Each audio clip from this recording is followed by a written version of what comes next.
Programa Opiniões com Alma. Todas as sextas-feiras, semanalmente, os convidados partilham a sua opinião sobre temas atuais, sobre temas do passado e sobre perspectivas do futuro. Cada convidado traz consigo uma mão cheia de histórias com alma para contar, onde as profissões, a família, percursos de vida, saberes e sentires são o centro das conversas. Programa Opiniões com Alma. Todas as sextas-feiras, de Paula Jorge. Muito boa noite, bem-vindos ao programa Opiniões com Alma. Um programa que tem sempre um convidado para nos dar a sua opinião sobre temas atuais, sobre temas do passado e sobre as perspectivas do futuro. Irá falar-nos também sobre o seu percurso de vida, sobre as escolhas profissionais que fez, onde os laços afetivos são sempre o centro das nossas conversas. Hoje temos connosco, e desde já lhe agradecemos, temos connosco a doutora Fátima Almeida. Doutora Fátima, muito obrigada, muito boa noite. Boa noite, muito obrigada eu pelo convite. Muito obrigada. Eu comecei por colocar, quando a apresentei, meu Deus, tem um vastíssimo currículo e desde já lhe dou os parabéns, porque de facto é um currículo precioso, como eu lhe dizia.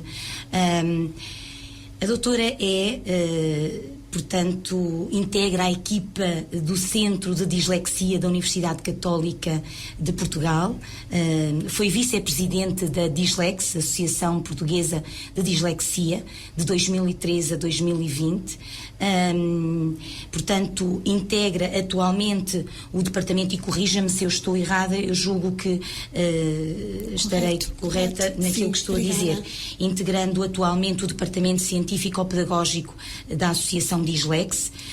Neste momento é doutoranda em Ciências da Educação pela Universidade Católica Portuguesa, no Porto.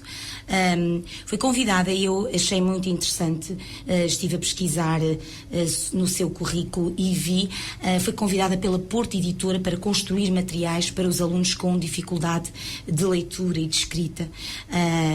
E tem publicado dezenas e dezenas de artigos sobre dislexia, sobre dotação também, sobre a vertente da avaliação.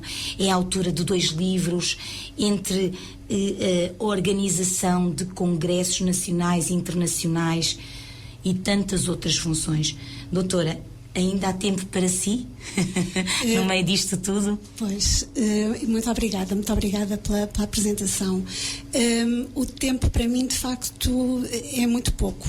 O tempo para mim é muito pouco e é uma das questões que me preocupa também às vezes, porque a família também é importante, porque o nosso tempo é importante, mas as coisas vão acontecendo e de facto uma pessoa abraça-as e depois tem de continuar, não é? Tem de continuar e gosta de continuar. E eu sou muito grata pelas oportunidades que tenho tido, porque de facto têm sido maioritariamente por convites e isso deixa-me muito feliz, de facto. E abraço com toda a alma, que é a conversa que nós temos. É verdade. Em relação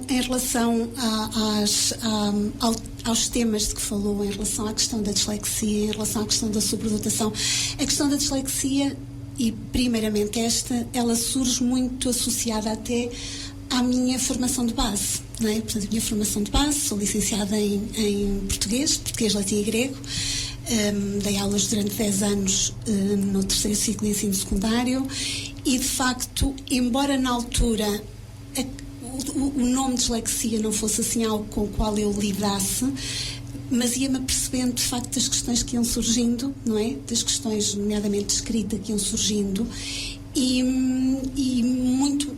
bastante mais tarde, quando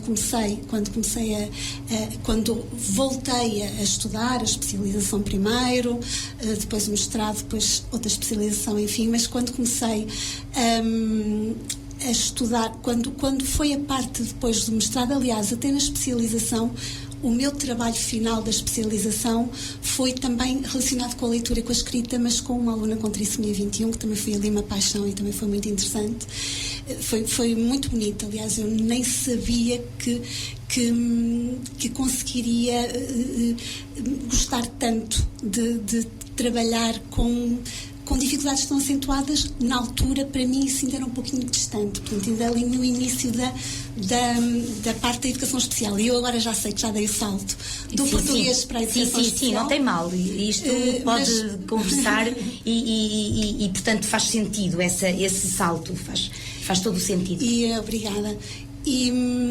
Portanto, mas de facto esta ligação esteve ali sempre muito presente. No final da primeira especialização é isto que eu quero, portanto é a leitura e a escrita, que sempre tiveram de facto muito presentes também comigo, e depois quando foi o mestrado também surgiu muito naturalmente.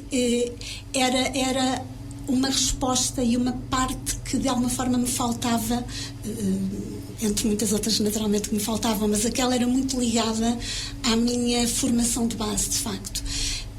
Portanto, na altura estava ainda em português, portanto, na altura quando estava no mestrado estava ainda em português, e entretanto surgiu, estava destacada, portanto, eu estava efetiva em português e estava destacada em educação especial, porque era uma vertente que gostava.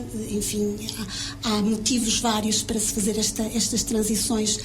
Estava efetiva em português? Estava efetiva, aliás, eu estou efetiva desde 1995. Então isso significa que efetivamente é mesmo paixão. Porque, como sabe, no ensino, e isso é público, e nós que estamos no ensino sabemos disso, muitas vezes as pessoas tiram esta especialização como uma porta, outra porta, mais uma porta para não ficar no desemprego, não é? Como sabe, isso é verídico. Depois, claro, que abraçam de corpo e alma, e muitos dos colegas fazem-no com muita paixão. Aliás, eu também tenho a especialização em educação especial. Portanto, mas de facto, estando efetiva em português e abraçando este grupo, é sinal que era mesmo uma paixão muito forte. Era mesmo uma paixão. Portanto, de facto, eu estou efetiva desde 1995. Como diz, os motivos que fazem a transição são vários e não definem, digamos, não determinam a qualidade daquilo que se vai fazer depois, mas eu já há muito tempo que eu queria, de facto, dar este salto, que também nunca achei que tivesse de ser definitivo, e gostava que houvesse estas portas mais livres de passagem, e acho que deveria haver. Eu entendo, enfim, as razões muitas vezes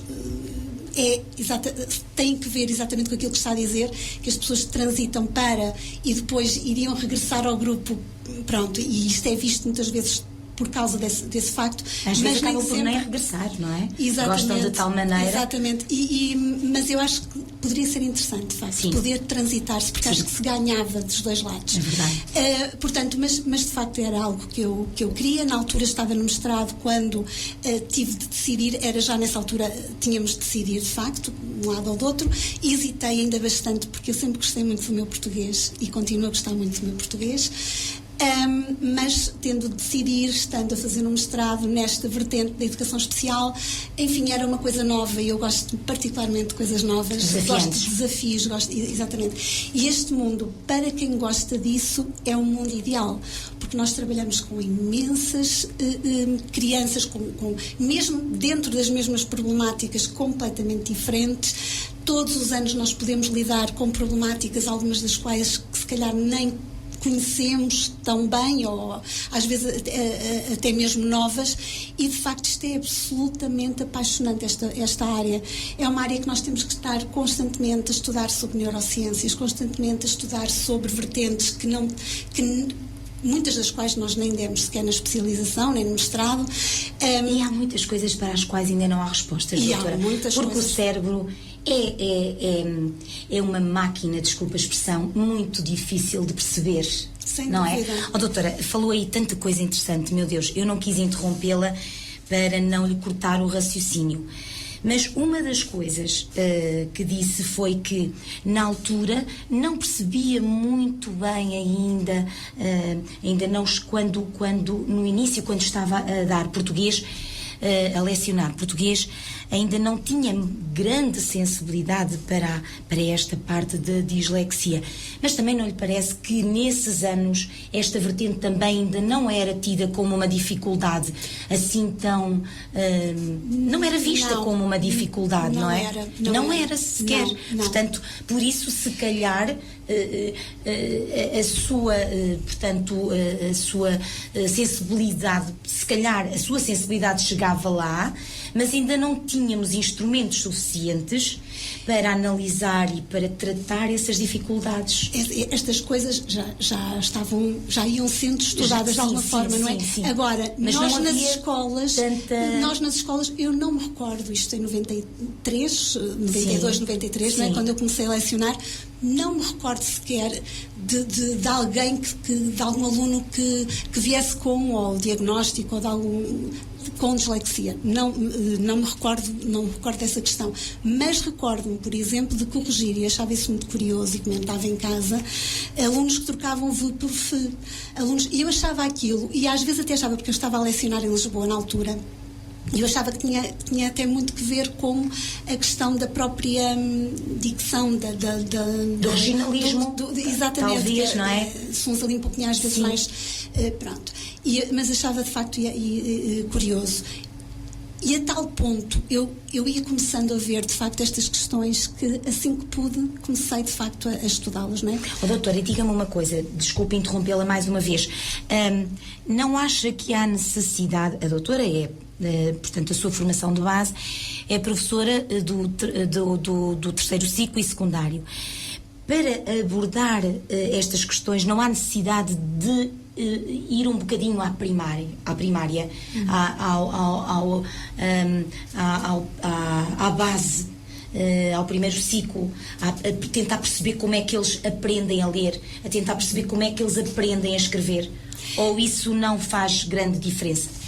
Ora, a questão é uma questão importante, é uma questão que faz naturalmente todo sentido. É assim, e era uma questão, curiosamente, quando eu comecei neste percurso, era algo que, isto muito lá atrás, portanto, ainda antes até da especialização, sabe, no meu primeiro ano, segundo ano de educação especial, era algo que eu pensava que eventualmente eu não conseguiria, que eu não conseguiria chegar a esses níveis de aprendizagem da leitura, porque a minha formação de base não era por aí.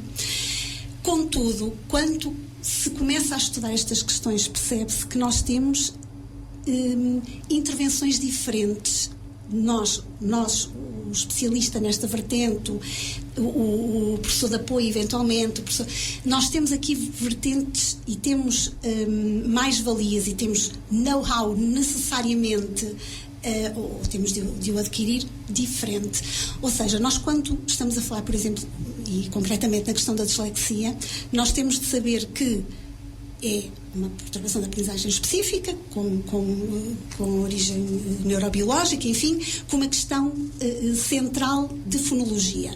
Embora não seja enfim, não há 100% de alunos que possam ter dificuldades na fonologia, não é? Sim. Mas, de qualquer forma, é algo que está muitíssimo presente e enfim, é aquilo que, em termos de mainstream, define estas questões. Então, o que é que um técnico, como eu, um técnico na área, um técnico especializado nesta área, tem de perceber, nomeadamente, como trabalhar a consciência fonológica, tem de perceber que depois, relacionadas com esta questão, estão outras áreas, necessariamente, enfim, depois a questão são causais ou estão relacionadas com, é outro debate também científico, mas, enfim, é consensual que estão naturalmente implicadas, a questão da memória de trabalho, e que naturalmente implicadas, causalmente implicadas, a memória de trabalho, a nomeação rápida automatizada, a memória verbal de curto prazo, a fluência de palavras isoladas, a fluência de pseudopalavras. Portanto, um técnico especializado tem de saber trabalhar isto. Não é obrigatório que ele tenha que ter. A minha formação de base ajuda-me muito nisto, porque eu tive muita fonologia, não é? Sendo de português, latim, grego, claro. linguística, enfim, tive muito de fonologia que naturalmente me ajuda em termos de perceber muitos mecanismos que estão aqui subjacentes. Não quer dizer que outros técnicos, enfim, nesta área, não tendo esta formação de base, que não, obviamente estudarão, informar-se-ão sobre estas questões, mas não, e naturalmente também que um professor que tenha tirado a especialização nesta área, que tenha como formação de base o primeiro ciclo, pode haver aqui questões que também ajudem, mas o que é importante, e também focou essa questão, o que é fundamental na dislexia e noutras áreas, tem a ver com a questão, e agora até poderíamos falar sobre algo que enfim, desde que saiu nomeadamente o 54, parece ser algo que toda a gente se lembrou de ser ali o alvo, que é a questão do diagnóstico, não é? E naturalmente nós estamos a falar também disso, que é, eu para cada problemática, eu tenho é de saber quais são as áreas causais, se conseguir perceber se são causa, que muitas vezes não é tão fácil assim perceber se são causa ou se não estão desenvolvidas porque há aqui um déficit, de qualquer forma estão implicadas, independentemente de serem causa ou não, elas estão implicadas. E o técnico, eu acho que isto é uma das paixões, pelo menos para mim, nesta área, eu tenho ali uma questão, tenho ali um problema, tenho ali uma dificuldade. No caso que nós estamos a falar, a questão da dislexia poderia ser outra questão. Quais são as áreas implicadas? Então eu tenho é que tornar-me, se não for, o mais especialista possível dentro destas áreas que estão implicadas. Para quem nos está a ouvir, doutora, peço desculpa de interromper, para quem nos está a ouvir, uma criança disléxica tem dificuldade em encadear, no fundo, encadear letras, não é? E formar palavras. Podemos dizer isto. Podemos dizer, tem dificuldade em encadear, portanto, as letras, formar palavras, portanto, tem ali uma dificuldade na própria leitura e na própria escrita, não é? Isto leva a uma dificuldade na leitura e na escrita. Sim. Mas como é que uma criança pode, inicialmente, e depois mais lá para a frente, no seu percurso escolar, uma criança disléxica continua com esta dificuldade de encadear letras, de formar palavras, ou é muito específico naquelas na troca de letras, como dizia inicialmente? Portanto, a questão do continuar, portanto, remete para aquilo que nós sabemos que a dislexia é permanente, é uma condição de caráter permanente. Naturalmente que a intervenção tem como objetivo minimizar estas características, estas dificuldades que se vão sentindo. Há questões que são mais resistentes a isso, e nós sabemos, a investigação dele, a questão da escrita, de facto, é mais resistente que propriamente a questão da leitura. A escrita, nós naturalmente já estamos a falar da desortografia, mas a desortografia associada à dislexia é, no fundo, uma expressão na escrita associada à dislexia. Existe desortografia pura, que também, enfim, a comunidade científica, por vezes, tem aqui algumas questões em assumir isto, mas existe o CID Dilo, por exemplo, enfim, tem características diferentes e também é muito interessante. Mas o que eu estava a dizer, a escrita, de facto, resiste mais, mesmo perante, enfim, uma intervenção adequada, sistemática, resiste mais em termos de evolução do que propriamente a leitura. E dentro da leitura nós temos vertentes diferentes, temos a descodificação, e dentro da descodificação a fluência e a precisão, e temos depois consequência destas dificuldades, as dificuldades na compreensão da leitura. As questões na compreensão da leitura também são aquelas que mais resistem no tempo. Não é obrigatório que uma pessoa com dislexia tenha dificuldades de compreensão da leitura. As dificuldades de compreensão da leitura, embora, e estas questões são muito curiosas, e já ouvi isto num congresso da Presidente da Associação de Dislexia do Brasil, a dizer, enfim, que estas questões mudam tanto, e de facto nós temos que estar sempre a estudar, porque senão corremos o risco de dizer algo que já não é. E ela dizia qualquer coisa deste género, sim senhor, a compreensão da leitura no momento atual, aliás, dilo o DSM-5, no momento atual, é uma condição comórbida da dislexia. Portanto, não é uma característica primária da dislexia, é uma consequência, não é? Destas dificuldades de descodificação. Mas nada indica que futuramente até não venha, no fundo, a definir, até porque isto, quando nós estamos a falar de comorbilidades, se houver aqui uma comorbilidade de facto relacionada com aqui uma linguagem com um caráter mais geral, de facto as questões da compreensão da leitura são primárias, se nós analisarmos esse ponto de vista. De qualquer forma, isto para falarmos do que prevalece, daquilo que resiste mais à intervenção. Resiste mais à intervenção a escrita, e dentro da escrita até mais a questão da ortografia do que propriamente a estruturação do discurso. Nós com estratégias nós conseguimos ir lá, e mesmo a questão da ortografia também se consegue, mas há uma questão muito importante que convém recordar também, que é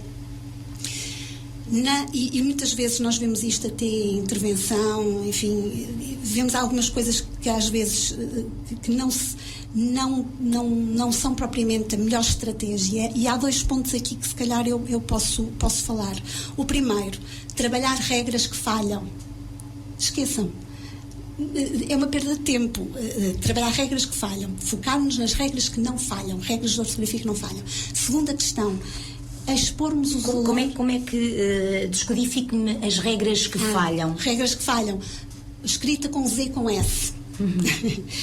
Nós temos regras, não é? Exato. Mas depois temos imensas exceções. Trabalhar isto com alunos com dislexia é terrível. Nós nem sequer... cria frustração. Aliás, outra coisa muito curiosa... é a pessoa que está a lidar com ele, sim, não é? Não vai haver ganhos. Pode haver ganhos muito pontuais de uma palavra que lhes caia ali de alguma forma. Agora, há muitas... Doutora, desculpe, vai continuar. Mas isto temos que ver que isto é um distúrbio genético. Tem uma característica, já foram identificados genes associados à dislexia. E, portanto, é mais profundo do que aquilo que possamos pensar, não é? Está muito mais enraizado, muito mais estruturado. Não é? Sim, estrutural, sem dúvida. É muito mais estrutural, portanto, isso que dizia é perfeita, compreendo perfeitamente. Não vale a pena insistirmos em coisas que à partida que nós sabemos que não vamos ganhar. Não vamos ganhar, exatamente. Nem sequer temos tempo útil, não é? Mesmo a intervenção, e nem que nós tivéssemos até todos os dias, a certa altura isto ia criar a tal frustração. Que referiu. Agora, há regras em que se consegue de facto, que há regras que nós conseguimos que os alunos percebam, a regra dos 2 R's entre vogais e muitas outras. Isto aqui é aquele exemplo que toda a gente conhece, mas muitas outras. Portanto, e há estratégias para isto, e há mecânicas que se podem trabalhar em relação a isto, e estes ganhos nós conseguimos, embora haja, e eu utilizo muito esta expressão em intervenção, que é sempre alerta como aos escuteiros. Portanto, uma pessoa com dislexia, e neste caso estamos a falar da vertente escrita com desortografia, deve estar sempre alerta e saber que vai dar erro, é inevitável, não é? Agora tem que não entregar nada sem fazer ali um exercício de ok, onde é que ele está, como é que eu posso ultrapassar. Portanto, isto indo ao encontro destas questões do o que é que prevalece, o que é resistente, nós, em intervenção, de facto, devemos optar por aquilo que nós sabemos que vamos, portanto, que traz ganhos, e de alguma forma libertar esse tempo para as questões que, no fundo, que permitam com que o aluno diga, ok, eu consegui, não é? Porque, de facto, é por aí. Mas isso é a sua experiência, doutora, que lhe permite já fazer essa abordagem. Também, eu acho que e muitas vezes nós esquecemos disso, tem um trabalho muito válido aqui o professor do primeiro ciclo. O professor do primeiro ciclo é talvez aquele que contacta mais diretamente e que descobre ou que percebe, não é? Obviamente, a problemática, a dificuldade do seu aluno. Ou muitas vezes não. Qual é a sua sensibilidade em relação a isso? Cada vez mais sim. Quando eu comecei, portanto, nestas questões, como digo, já há muitos anos, era muito frequente chegarem ao 7º ano, por exemplo, eu na altura estava numa escola secundária, portanto que só tinha a partir do 7º ano, chegarem ao 7º ano sem diagnóstico, e muitas vezes até tínhamos pais a dizer, eu disse tantas vezes que ele tem estas dificuldades, mas claro que nós aqui, e nunca foi essa a minha forma de estar, do género, então, mas não viram, não. Claro. E aliás, em muitas das vezes até se entende, e o DSM-5, o manual, eu já falei a sigla e acabei por não dizer, não é? Quem não conhece este termo, exatamente. Assunto, portanto, é o Manual Diagnóstico da Associação Americana de Psiquiatria, o Manual Diagnóstico de Perturbações Mentais.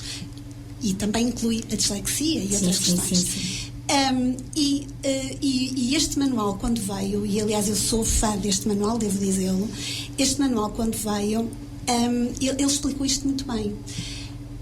Grande parte, e aliás, segundo o manual, seria a maioria dos alunos que chegariam mais tarde sem este diagnóstico, eram alunos com bom potencial cognitivo, que de alguma forma arranjaram estratégias para combater estas dificuldades. O que é que, se calhar, os pais sentiam, e por isso é que muitas vezes iam falar às escolas, sentiam que tinham ali um filho com um potencial maior do que aquele que ele estava a levar na escola. Para o professor, se calhar, aquele suficiente, pronto, não tinha negativas e ia andando, mas aquele pai e aquela mãe sabiam que não era aluno para aquelas notas. Portanto, e muitas vezes havia se calhar esta luta, digamos, com a escola por esta questão, e se calhar a escola achava até não temos que ser todos extraordinários, não dá para mais do que suficiente, tudo bem. E o DSM-5 explica isto muito, muito bem. Ele diz exatamente isto. Aliás, o DSM-5, para além destes critérios de diagnóstico que ele também tem, ele foca-se muito nestas questões também escolares. E de alguma forma ele explica isto, que muitos dos alunos que não são poderá haver outras razões, mas estamos a falar destas, que não são diagnosticados mais cedo, são alunos que têm este potencial cognitivo geral muito bom e que foram combatendo. E o que é que diz o DSM-5? A certa altura, a capacidade deles de dar a volta já não é de darem a volta, já não consegue de alguma forma fazê-lo, porque as dificuldades curriculares já estão ali a um nível que já não permite, mais avançadas. Já não permite isso. A questão, portanto, respondendo diretamente, sim, cada vez mais nós não temos estas situações, cada vez mais elas são detectadas, cada vez mais são precocemente. Sim, as escolas também já estão mais alerta, claro. Já tem havido mais formação. Nem tudo é perfeito, estamos muito longe, enfim, desse estádio. De qualquer forma, de facto, os professores já estão mais alertas para esta... Sim. Olha, doutora, eu estava aqui a ouvi-la falar e, de facto, vê-se que está muito por dentro do assunto, de tal modo que alguns dos nossos ouvintes certamente até acabam por pensar assim: então, mas se eu tenho um filho, ou se eu tenho uma neta que é disléxica, quais são os sinais, quais são os sintomas? E agora temos que voltar um bocadinho atrás, não é? Porque nós já estamos aqui num nível muito elevado, a doutora de facto domina esta matéria, mas para quem nos esteja a ouvir, que não seja entendido na matéria, e que tenha uma criança que está a começar a escrever ou que já escreve e que percebe que realmente quais são efetivamente os sintomas, os sinais que poderão dizer ou sinalizar que esta criança é uma criança disléxica. Ora bem, estes sinais de alerta, de facto, eu escrevi um artigo sobre ele, se houver pais que tenham curiosidade, e estão lá todos elencados também, e até fiz um estudo que eu acho que foi muito revelador também, com alunos desde o primeiro ciclo até o ensino secundário, e aquilo que eles referiam ter mais dificuldades. Bom, mas... Os alunos referiam? Sim. Ou os pais? Os alunos. Sim. Era a percepção dos próprios alunos. Dos próprios alunos, sim. Sim. E então, os sinais de alerta que nós já encontramos no pré-escolar, por exemplo. Né? Já no pré-escolar? Já no pré-escolar nós encontramos. E, aliás, uma das lutas, por exemplo... Como se encontra no pré-escolar, doutora? Se as crianças... eu estou a tentar fazer as questões das pessoas que nos estão a ouvir. Exatamente. Como é que o pré-escolar, a criança tem que brincar, tem que saltar, tem que se divertir, não tem que ler ainda, não tem que escrever. Mas como? Exatamente. Isso. Portanto, então, primeira questão, o diagnóstico de dislexia é dado, e também já vou fazer aqui uma ressalva, mas é dado por norma a partir do final do segundo ano. Portanto, aquilo que se diz é que deve haver 2 anos de diferença comparativamente com os pares. O DSM-5 também, o que é que ele diz? Ele diz que não era impossível que houvesse um diagnóstico antes. Aliás, estes sinais, não é, de que nós estamos a falar, e quando eles são encontrados no pré-escolar, portanto, que eu vou referir, e quando eles são encontrados no pré-escolar, enfim, já há aqui algo que nos diz, se calhar e tal, até porque se houver uma irmã, se houver um irmão, se houver alguém na família, já há aqui um alerta ainda mais acentuado. Mas o que é que nos diz este manual? Este manual diz-nos que existem dificuldades similares àquelas dificuldades que uma pessoa com dislexia revela e que não são necessariamente dislexia. E o que é que iria acontecer aqui? Era haver um diagnóstico, enfim, extemporâneo, digamos, e depois dizer-se, afinal não era dislexia, o que seria algo estranho, digamos assim. Então o que é que se faz agora?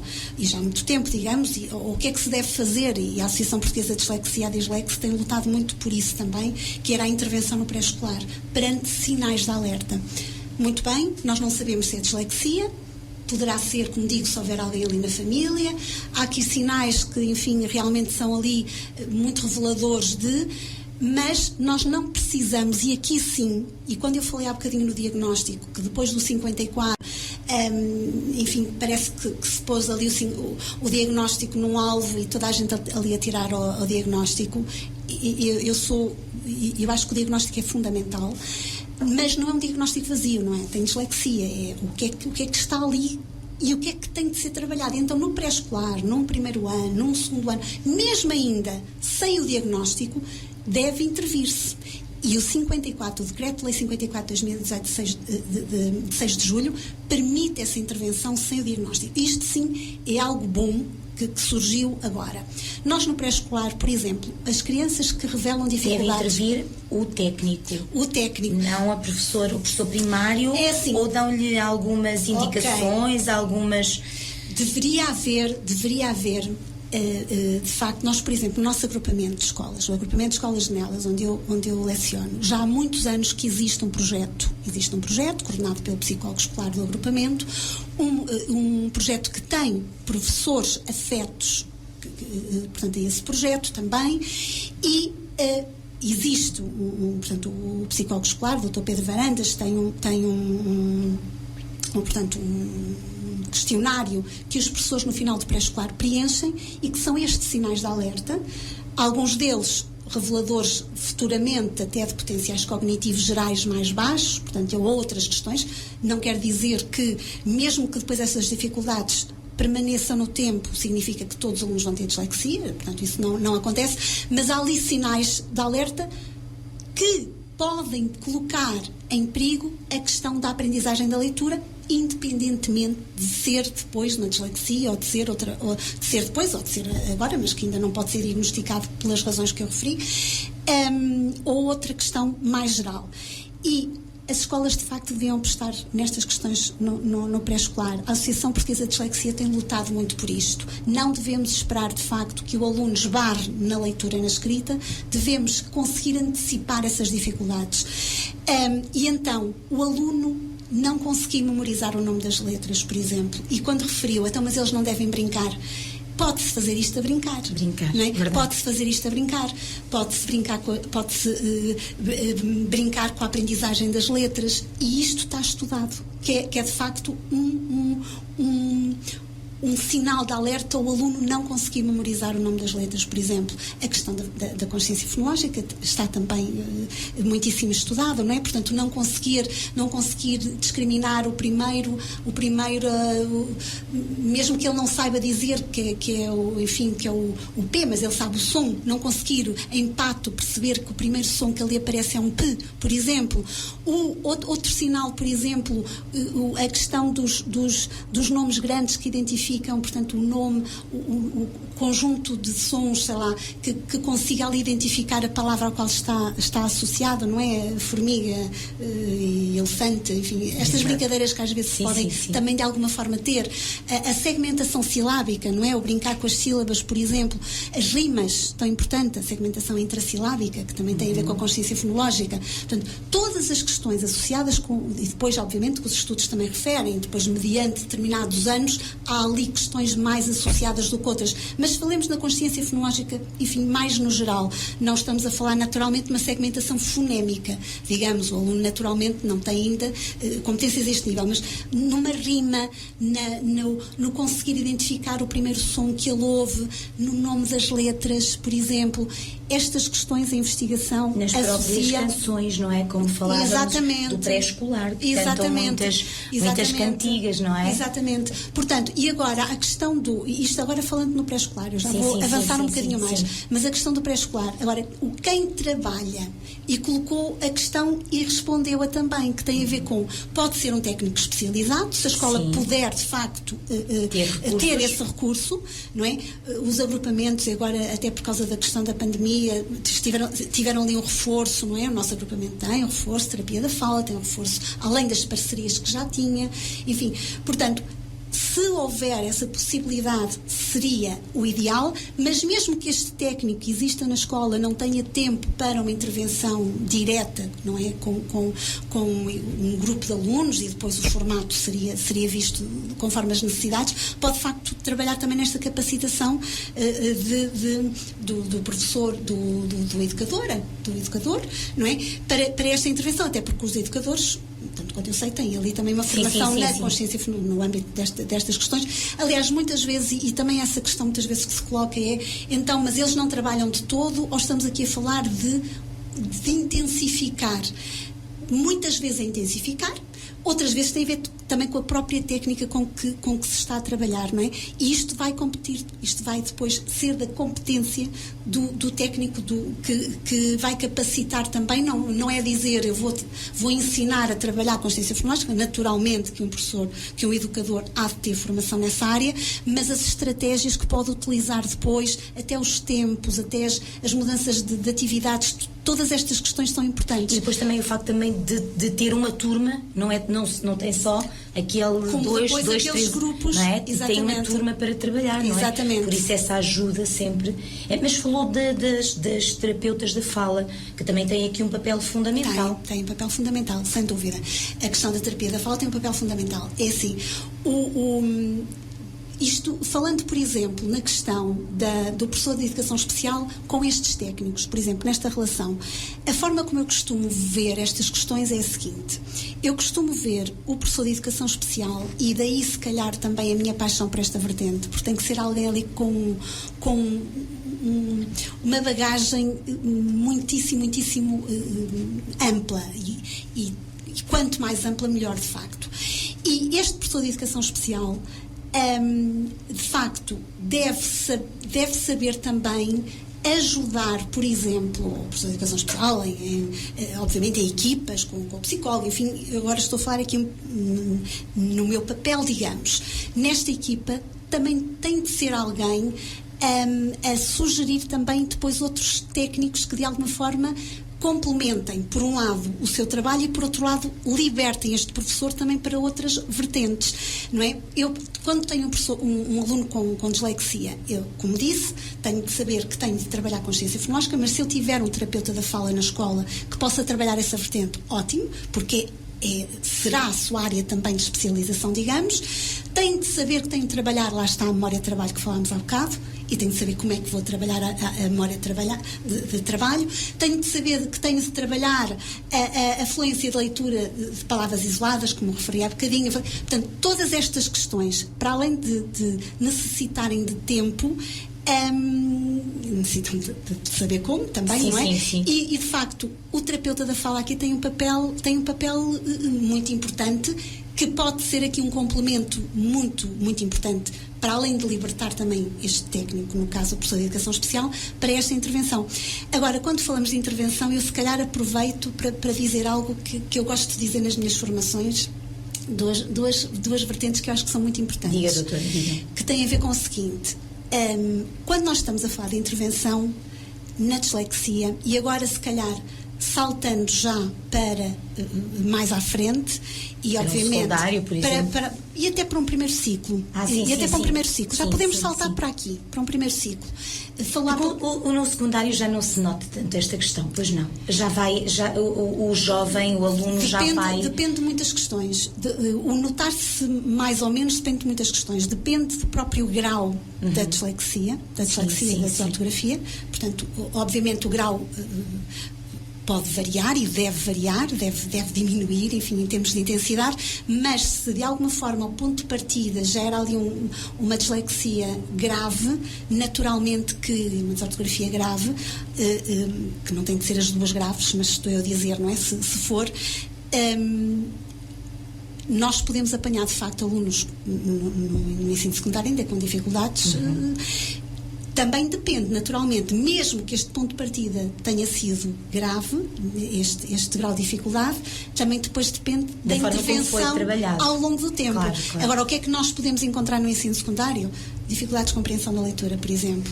Podemos encontrar alunos que resistem imenso a escrever. Podemos encontrar alunos que resistem imenso a ler. Podemos encontrar alunos que... e, consequentemente, a interpretação, não é? Dificuldades de compreensão da leitura. Compreensão de leitura e mais ainda de interpretação, claro. Portanto, de retirar inferências daquilo que se lê. Portanto, sobretudo nos alunos mais velhos nós encontramos estas dificuldades. Mas isso eu noto, por acaso, mesmo sem ter esse problema, essa dificuldade de dislexia, os nossos alunos têm uma dificuldade enorme de interpretar, mas a nível geral. Bom, isto é assim, isto aqui... Quanto mais com uma dificuldade. Sim. Portanto, obviamente que, as dificuldades de compreensão mais genéricas também dependem ali de vários fatores. Pode haver dificuldades de compreensão da leitura mesmo, ou seja, existe uma perturbação específica de compreensão da leitura, não é? Aliás, muitas vezes até se dizia que às vezes aquele argumento de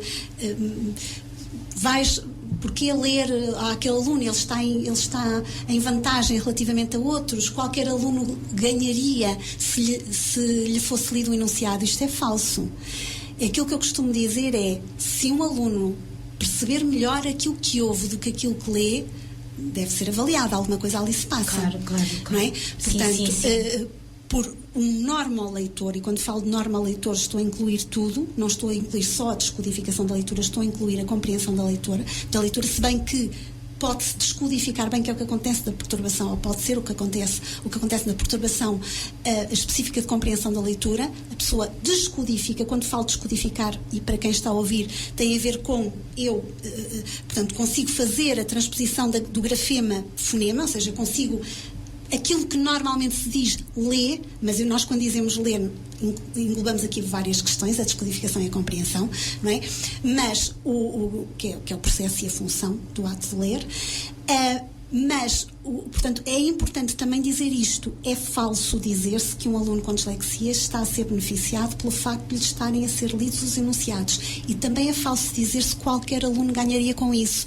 Porque se houver alunos que estão a ganhar, que, como eu disse, percebem melhor se lhes for lido o enunciado que se lerem, há qualquer coisa que deve ser avaliado. É? Há qualquer coisa que tem de ser avaliado. Mas, doutora, mas há alunos que, por vezes, nós pedimos para eles lerem em voz alta e, ao lerem em voz alta, eles de imediato percebem.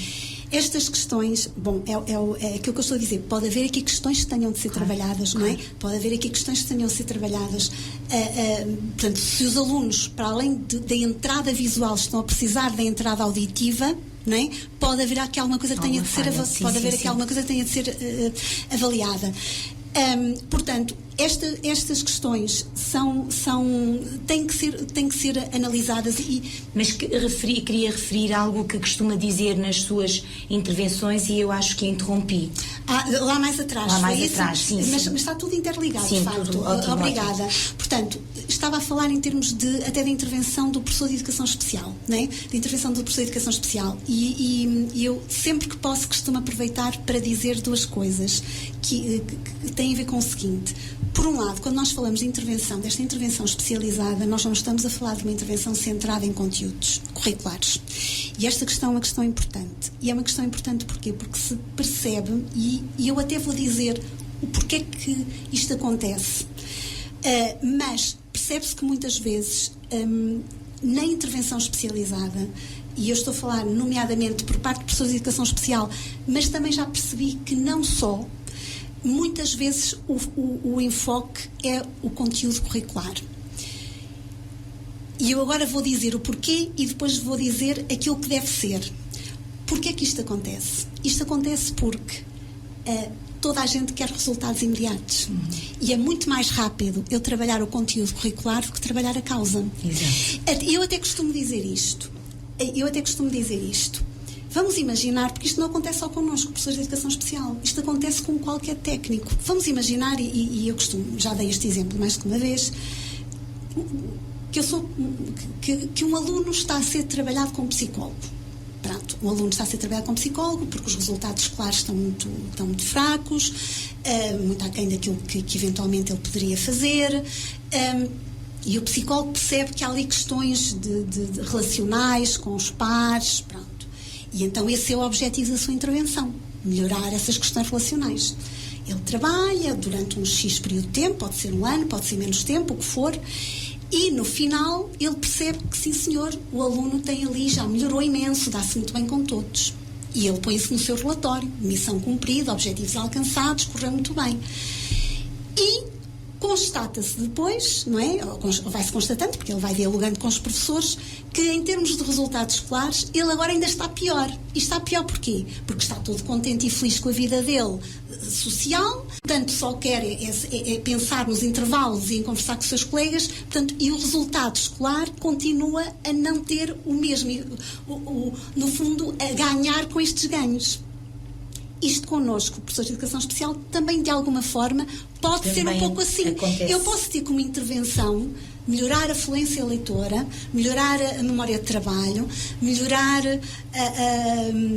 enfim, aqui várias questões. E conseguir estes objetivos todos, ou conseguir a maior parte, mas não ter uma tradução tão rápida. Há de ter, não é tão rápida como eu gostaria. Agora, se ele chegar ao meu gabinete, não é? Ao local onde eu estou, dizer, ok, muito bem, então tu tens um trabalho para fazer, então qual é o teu trabalho? Eu ajudo-te, tal. Né? E ele vai fazer ali um brilharete e vai ter ali uma nota fantástica. Pronto, toda a gente quer isto. O que acontece é que nós temos que perceber que nós somos uma parte de um todo e que se todos nós andarmos a trabalhar o mesmo, qual é a nossa mais-valia para estarmos ali? Esta é a primeira questão que eu gosto de dizer. Não estamos a ir à raiz do problema. Não estamos a ir à raiz do problema. Verdade. O que é que acontece? Muitos pais, sobretudo os pais que têm possibilidades económicas e até pais que estão mais informados, percebem que há ali coisas que ainda não estão a ser trabalhadas e vão procurá-las fora da escola e vão pagar. Aqueles pais que não têm este conhecimento e que até tendo este conhecimento imediatos, ok, está ótimo. Exatamente, e que até não tendo este conhecimento não tem possibilidades económicas, o que é que isto acontece? O que é que acontece? Acontece que há ali partes que não estão a ser trabalhadas e isto vai notar-se mais à frente, não é? Porque neste momento o potencial cognitivo, a ajuda que ele está a ter, consegue ser colmatada e ele vai andando, e até vai andando bem, mas mais à frente isto vai-se notar. E nós mais à frente vamos perceber que vai haver um desfazamento naquelas bases, digamos. Esta é a primeira questão que eu queria E quem passa por muitas escolas tem tem percepção perfeita daquilo que está a dizer. Porque é assim, por isso é que eu estou a dizer, compreende-se, mas nós temos é que perceber que nós somos uma parte do todo, nós não somos o todo, nós somos uma parte. Então não se deve efetivamente trabalhar, o enfoque não deve ser tanto nos conteúdos, não. mas deve ser mais... Nestas áreas causais que nós falámos. Exato. Consciência fonológica, Claro. fluência da leitura de palavras isoladas, fluência da leitura de pseudopalavras, a fluência da leitura em textos também, técnicas de apreensão da mensagem lida. Há técnicas, quando falei há bocadinho, o aluno lê a questão e não consegue perceber o que está lá. Há técnicas para trabalhar isso. Nós primeiro temos onde é que está a palavra, a palavra de ordem. A primeira é a palavra de ordem. Enfim, o primeiro é a técnica que eu estou a falar. Não quer dizer que haja aqui uma lei universal que tem que ser primeiro. Eu começo por aí. Primeiro, a palavra de ordem. Qual é a palavra de ordem? É o verbo operativo. Ordena, não é? Identifica, compara. Não é? Depois, portanto, tudo isto tem. Depois também temos de encontrar as palavras-chave, enfim, ou a palavra-chave ou as palavras. Sim. Portanto, tudo isto tem processos e isto também... E dar-lhe a devida intuação. E também. Portanto, todas estas estratégias, claro que demoram tempo, mas por exemplo, esta questão é uma questão que o professor de Educação Especial... Claro que aqui, enfim, também o professor de Ensino Regular, só que lá está, o professor de Ensino Regular e mesmo o professor de Ensino Regular em apoio regular... O enfoque deles já é os conteúdos e muito bem. Exato. E muito bem, cada um tem as suas prioridades, as suas questões, aquilo para o qual está ali. Outra questão que eu também gosto de falar e que também gosto de aproveitar. Sim. Quando estamos todos a aprender e estamos muito gratos por tanta sabedoria que nos está a transmitir, doutora. Eu é que agradeço a oportunidade. Portanto, outra questão que eu também gosto de falar tem a ver com o espaço de intervenção do professor de Educação Especial, o contexto de intervenção do professor de Educação Especial. Sempre defendi, portanto, nestes anos todos em que me encontro, que deve ser na aula. Deve ser fora da sala de aula. Fora da sala de aula. Porque tem a ver com aquilo que eu estou a trabalhar. Não quer dizer que o professor de Educação Especial não possa ir à sala de aula. Mas tem noção que há teorias que dizem o contrário. Podemos debater isso, que é algo que eu gosto muito.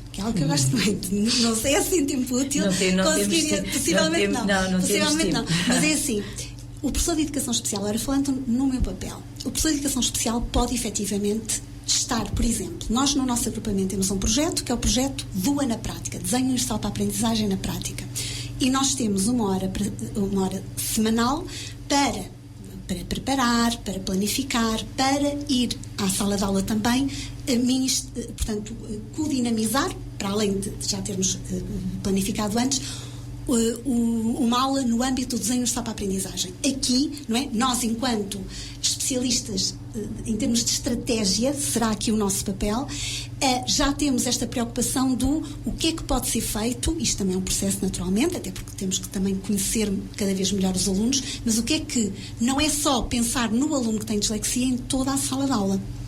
Isto já é uma dinâmica diferente. O professor de Educação Especial, não só o professor de Educação Especial, outro técnico também, o psicólogo, pode ir também à sala de aula com o papel de amigo crítico, por exemplo. Sentar-se, eu já fui convidada para ir à sala de aula com este papel. Portanto, sentar-me, levantar-me e andar, mas não é no aluno, com um aluno específico. Perceber o que é que pode ser melhorado, perceber que estratégias é que estão ali, que se calhar podem ser feitas ali com algum ajuste para que todos possam ganhar. Esta é uma questão. Agora, esta intervenção, e nomeadamente na dislexia, porque se estivermos a falar aqui de outro tipo de problema, eventualmente nós poderíamos aqui pensar de outra forma, mas na dislexia, como é que eu vou trabalhar a memória de trabalho com um aluno? Posso criar uma sessão em que trabalho a memória de trabalho com todos. Posso fazer essa ação. Agora, se eu fizer isto para todos, sempre, eu não vou conseguir ganho nenhum, porque, enfim, é muita gente para nós estarmos ali a trabalhar dinâmicas que são dinâmicas muito específicas, não é? Portanto, trabalhar a memória de trabalho, trabalhar a consciência fonológica, trabalhar estas questões que nós estivemos aqui a falar. São exercícios enquanto se está a trabalhar conteúdos, enquanto estão ali a fazer outras dinâmicas, não é possível. Não dá. Não é possível. E isto tem sido uma das minhas também, enfim, bandeiras, uma das minhas lutas, digamos, porque de facto o contexto... O aluno não se concentra. nem o aluno se concentra, muitas vezes nem o aluno gosta sequer. E muitas vezes nós depois temos pais. Exatamente. Aliás, Mela Hines, a primeira vez que eu ouvi esta questão da exposição, curiosamente, que está a referir, até foi com, enfim, um nome mundial da inclusão, destas questões da inclusão, que é Mela Hines-Cow, e ele dizia exatamente isto, que este aluno ter ali alguém, enfim, para ele, mesmo que os professores de educação especial refiram, que também estão ali a ajudar outros, mas isto aqui dava para tantas coisas, meu Deus. Que é de facto ali uma exposição. Agora, um professor de educação... E não é inclusão. E não é inclusão. Não é. Um professor de educação especial que está na sala de aula, e também gosto de dizer isto e gosto de aproveitar isto, um professor de educação especial que está na sala de aula a ver se o aluno está atento, a ver se o aluno está a passar corretamente o quadro Isto é desaproveitar um recurso que as escolas têm tão pouco. Nós temos ali um licenciado com especialização e alguns depois com outras coisas mais à frente, a fazer um papel que um tarefeiro conseguiria fazer. Aliás, fora de Portugal existe um papel, e eu até já escrevi também um artigo sobre isso, que eu achei muito curioso. Numa das minhas andanças de Erasmus, ouvi algo que depois, obviamente, me dediquei porque achei muitíssimo curioso. Nós em Portugal não temos o papel de professor assistente, tirando as universidades, naturalmente, mas estamos a falar de escola, né? Da escola, enfim, até o 12º ano. Não temos este papel. E eu, quando estava numa dessas reuniões internacionais, a dizer que, enfim, que muitas vezes, mas não é uma questão só portuguesa, muitos países, então temos, por exemplo, professores de ensino regular nos outros países a dizerem, então, mas está a fazer... O que é que está a fazer ali? Quer dizer, está-me a ajudar? É que ainda para mais... É um assessor. É um assessor, mas é um assessor que tem capacidade para muito mais. Que tem capacidade e está para ser subvalorizado, subaproveitado. Completamente subaproveitado. E quando eu estava a dizer isto, portanto, que acontecia em muitas escolas de facto, essa colega de uma outra escola disse: então, mas isso é o que pode fazer um teacher assistant, um professor assistente, ou assistente professor, e de facto ela dizia, aquilo que nós sabemos, portanto internacionalmente isso está dito, que muitos destes professores assistentes nem sequer são licenciados, não precisam de ser, ou estão em estágio, portanto, nós temos ali um especialista que poderia estar a fazer outras coisas que mais nenhum professor está capacitado para fazer, a fazer aquilo que lhe dizem para fazer. Olha, vê isto, olha, vê aquilo, e de facto isto é uma das coisas que me custa, porque para já é a questão da identidade da professora de educação especial, que fica completamente ali diluída, não é? E depois é ali um recurso que não está a ser mesmo aproveitado. E depois é o aluno que às vezes tem aquele feitio especial e que não aceita muito bem a ajuda do professor da educação especial, porque a professora é que está a falar. Não é? A professora está a falar. Portanto, não quer saber, quer ouvir o que a professora diz. Claro e, portanto, é um bocadinho... uma situação um bocadinho estranha. É uma situação... Falou aí dos pais, doutora. Os pais também dava pano para mangas. Já, não é? É assim, em relação a esta questão concreto, nós temos às vezes pais que dizem isso, que não querem. E depois há uma questão curiosa que é, e por isso estas sessões são tão importantes também para os pais. Às vezes os pais nem sabem o que é onde pedir. Ou seja, quando sabem que tem ali na sala de aula um professor de educação especial a ajudar o aluno, acham que pronto, sim senhor, que é bom, a escola está a disponibilizar, mas quando nós explicamos o que é que aquele professor de educação especial poderia estar a fazer, que era um recurso tão importante para aquele aluno, estar a trabalhar outras questões mais específicas, os pais então já se percebem, e aí temos os pais já a pedir outro tipo de intervenção, mas antes às vezes até vem por parte dos filhos, que é: eu não quero aquele professor ali. Porque mesmo que ele depois circule, os colegas sabem que ele está ali por causa dele. Pronto. Portanto, claro que ele pode estar ali com outras dinâmicas, é aquilo que eu disse, quando surgiu o desenho universal para a aprendizagem, eu achei, sim senhor, olha, aqui está um bom argumento para eu ir a uma sala de aula, mas também não seria para ter isso no horário para sempre, não é? Portanto, isto aqui dar-nos-ia para muitas questões, mas os pais depois, quando se apercebem... aliás, muito curioso, há um tempo fiz fui convidada para uma dinamização de pais, estavam pais e também estavam filhos, perto, porque agora estamos todos em casa, não é? Estamos ali todos juntos. E a mamãe estava a falar naquilo que a filha tinha, naturalmente, uma filha que tinha dislexia, e depois a questão já não me recordo, mas aquilo que eu lhe perguntei foi, sim, então, mas está a ter professor de educação especial? Está. Dentro ou fora da sala de aula? Fora da sala de aula. E disse, então, ótimo e tal. E depois a questão chegou-se à parte do que é que estava a ser trabalhado. E o que é que estava a ser trabalhado? A filha disse, estava a ser trabalhado português e estava a ser trabalhado matemática. E eu disse, ok, até podem chamar o professor de educação, porque a minha questão nem era bem se era o professor de educação especial, era o que é que estava no fundo a ser trabalhado. E então, de alguma forma seria um professor de educação especial, mas estava a trabalhar conteúdos curriculares.